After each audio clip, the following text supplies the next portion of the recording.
BookTube.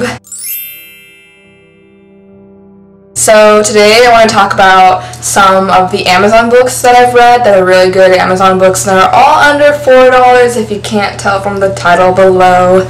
And I only have 6 books that I've purchased off Amazon fitting this price range. Most of the books I read I actually get as library books, so I don't purchase them. The 6 books I'll be sharing with you today are Prospero's War, Duchy of Terra, Lich Gates, The Paper Magician, Moonspell, and The Banished of Mirwood. So let's get into it. Prospero's War. I'm actually re-listening to the audiobook version of this right now because it's so good. The first book in the series is called Dirty Magic. It's by J. Wells.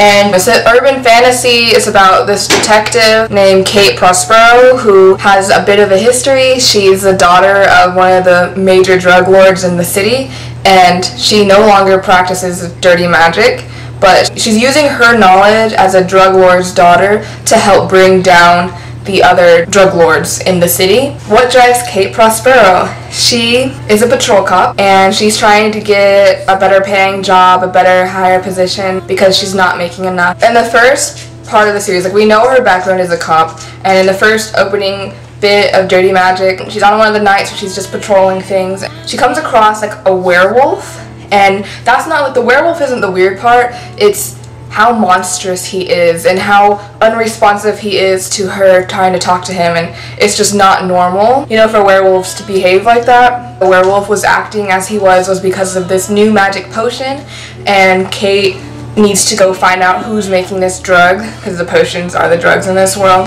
Trying to discover who's using dirty magic to create a potion that's harming innocents across their city of Babylon. And I listened to the audiobook, and the audiobook's pretty good too. That's basically Dirty Magic. That's basically the introduction to the series. And I've just listened to all the books in the series, and I liked them all. Now the next book in the series that we're going to talk about is The Duchy of Terra. So Terra is what Earth is called in this futuristic sci-fi world, and Annette Bond is the captain of one of the toughest ships in the UESF, which is the United Earth Space Force Army, and she's piloting this spaceship, and these aliens come to Earth and are like, hey, we're gonna take you over. So she's left with the option of surrendering to these strange aliens or fighting them off. And she realizes that since all the ships out there in the UESF are all failing, they're all dying, they're all exploding, no one's able to withstand the alien attack, she decides to jump into hyperspace, and her and 2 other ships leave the battle and spend the rest of the book going around outer space and learning about all the aliens that have conquered them and what they could possibly do to defend themselves against them. When I listen to the audiobook and then read the book, the pronunciation of some of the characters is very different than what I would have thought if I was just reading it. Like Annette Bond, that makes sense.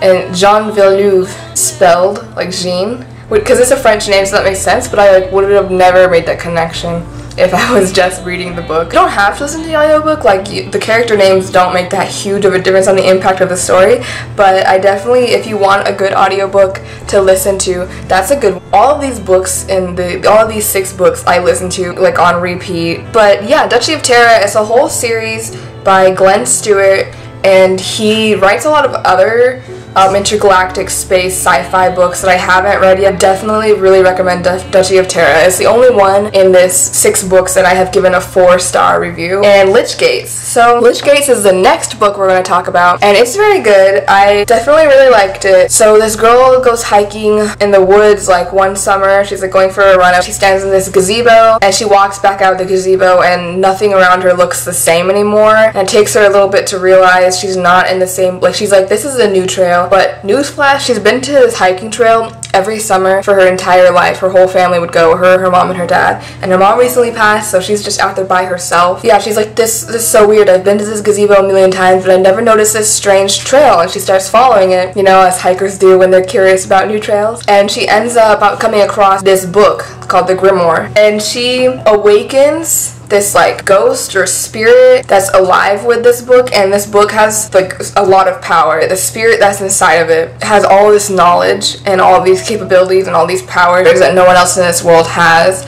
And everyone in the world doesn't really take her seriously because she's the first woman holding this book, and she's kind of like offended by that because she's like, I'm an intelligent, she's independent, she's been taking care of herself for a while now. And I haven't finished the second book in the series. I'm reading the digital book. I'm halfway through the second book, but that's the summary of Lichgate, the Paper Magician. It's just Sony just bought the rights to making the digital like movie of this book. So the Paper Magician, welcome to this world where everyone's kind of trying to become a magician. You have to go to college to become a magician, and Sione is our main character, who's just this broke college student. She ends up being chosen to become a paper magician, which to her is a huge letdown because the paper magicians aren't looked up upon high regard as the other magicians are. She can fold something into origami and it can come to life, or she can like start a fire just by using some spells, and it's really cool, and she learns to not take paper magicians for granted. She's the apprentice of a powerful, well-known paper magician who, when she first meets him, is like, oh my god, this guy is not clean, this guy is not organized, but he's cute. So the cuteness like grows on her. I think she becomes, she goes into the training to become a paper magician. I read this book last year, so it's been a while. So 2 more left. So the next one is Moonspell. This one's different. Moonspell is YA. Moonspell is about this girl, Kaya. She's half werewolf, half witch. Because of that combination, she is the most powerful supernatural ever to walk Earth. Because of that power, she's become a target. So everyone, there's a prophecy about her saying she's going to bring about the end of one side of this war. So there's a war between werewolves and vampires against witches, but not all witches. There's daylights and midnights. So the midnights are like the only ones that are like just bad witches, and the daylights are good witches, werewolves, vampires, other supernaturals. Kaya, being half witch, half werewolf, has both powers. She has been protected her entire life. She's been living in this house with one of her packs or older members, and she has been taken care of by this lady.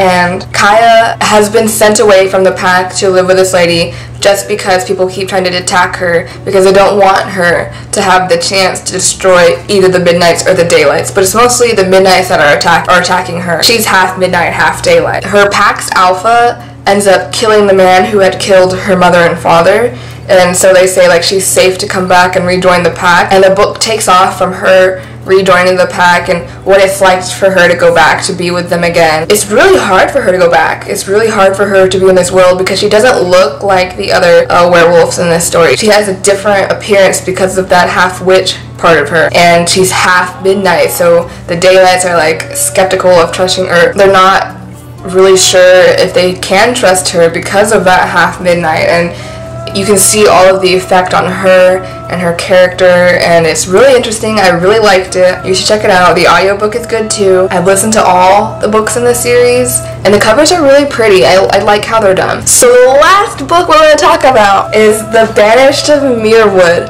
Oh my god, this is possibly one of my favorite books in this video. Actually, I really like all of these books, so none of them are bad. The Banished of Mirrwood is really interesting. It's about this young girl who's a princess in this kingdom, and it's prophesized that she will become like the ruler of this kingdom, but that's not possible because she's a girl. It has to be a male that's the king. It's really hard on her because her parents keep trying to have more kids, and they can't, and she's a woman, so she can't be queen. They need a male heir to the throne. So her parents end up getting a divorce, which is actually illegal.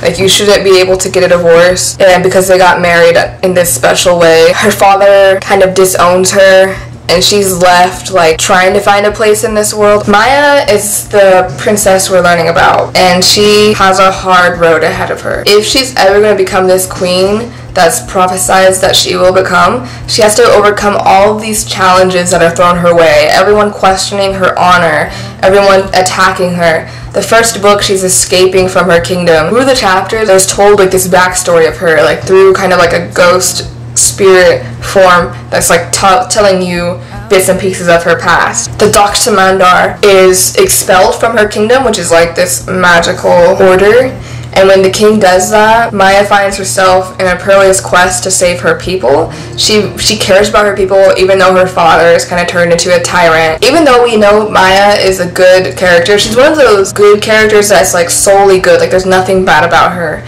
except the fact that she has this danger inside of her that she can't control, and she slowly becomes aware of it throughout the first book, and she has to learn to control it if she wants to save her people, if she wants to be the queen, if she wants to have everything that she wants in life, which she also finds out that she might not be able to have. So the whole first book is trying to figure out, can she free herself and can she save her people, and it's really well done. Also on the Kindle Unlimited, so if you have that, go ahead, check it out. It's such an interesting world. I know the author Jeff Wheeler has other series in this world, but I haven't looked at them yet. It's hard for me to go back to a world. It really is. Whenever authors write spin-off series in the same world, it's really hard for me to go back because I'm always afraid that it's not going to be as good as the first book was. And that rarely happens. Like The Lost Hero was Percy Jackson, like the second series in Percy Jackson, and it was really good. So I just need to like get over this fear of mine and just go back out there and read those books. So those are the 6 books that I have for Amazon, but